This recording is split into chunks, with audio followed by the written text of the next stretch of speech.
tout d'abord, j'aime bien l'idée que, des gens n'aiment pas le sport. Voilà.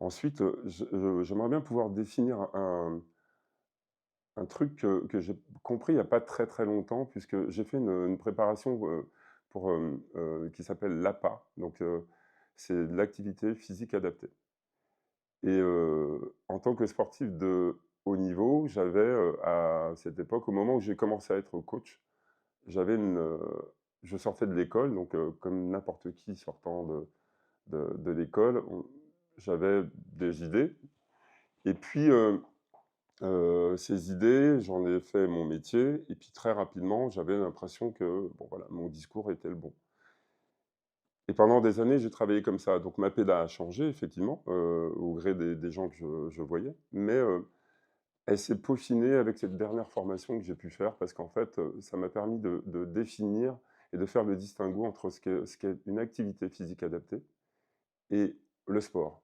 Donc aujourd'hui, vraiment, j'essaie d'enseigner ça aux gens que je croise et puis les gens dont je m'occupe pour qu'ils comprennent et qu'ils fassent le distinguo entre ce qui est le sport avec des règles, avec un établissement, avec peut-être des arbitres, donc ce qu'on appellera une activité régie par un règlement, et puis une activité physique lambda, c'est-à-dire marcher, danser, peu importe ce qu'on fera, dès lors qu'on est dans un mouvement et qu'il est adapté à sa capacité.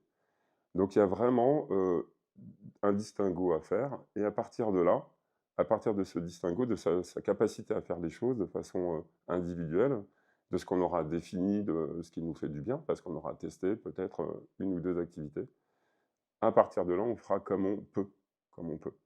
Et ça, c'est super important de faire comme on peut, à son rythme, et de bien considérer que l'activité, c'est un peu comme un train qui va rouler à une vitesse qui nous correspond.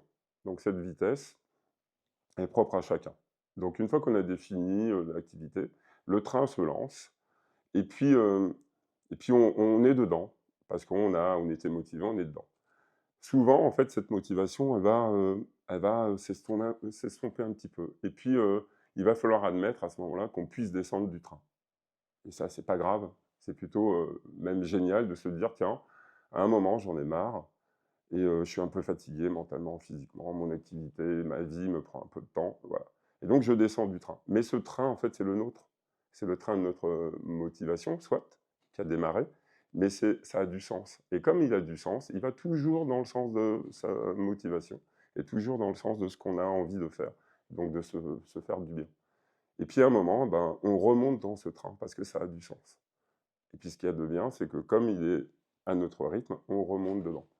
Donc, souvent, je dis aux gens, rendez-vous compte de cette capacité que vous avez de vous mouvoir parce que effectivement, vous avez encore cette capacité.